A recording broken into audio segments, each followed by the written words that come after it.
Mon nom est Benoît Tilmans, je suis chercheur en sciences psychologiques et de l'éducation et je travaille pour le réseau Archipel en grande partie.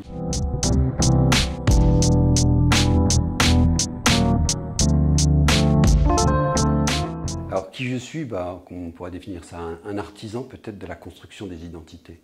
Et si je m'intéresse autant aux MENA, c'est parce que justement ce sont des jeunes qui ont des briques fondamentales dans leur construction qui sont parfois mises à mal et même très souvent très mises à mal et que justement la soirée d'aujourd'hui nous apporte encore des preuves comme quoi ils ont besoin qu'on les aide et que ces briques de base qui sont tellement importantes pour leur construction, on ne les aide pas à pouvoir les mettre les unes sur les autres.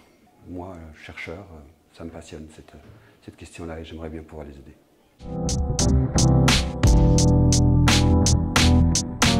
C'est intéressant de voir la rencontre et le point de vue de nombreuses personnes. Ce qui est surtout intéressant, je trouve, c'est que vous participez un petit peu à la construction de réseaux.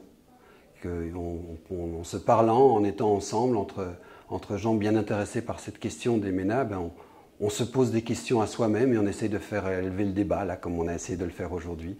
Je trouve que c'est important. Ça permet d'élever le débat et de chercher peut-être à pousser le bouchon un petit peu plus loin pour ces gamins-là.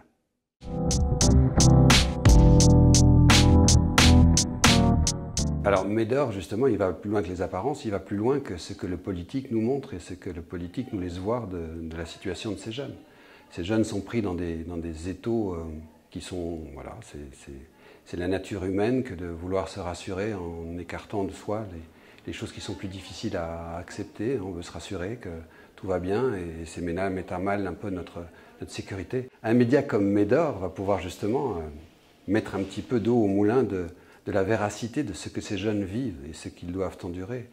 Et ils ont de la richesse, il faut aller vers eux. Et donc merci Médor.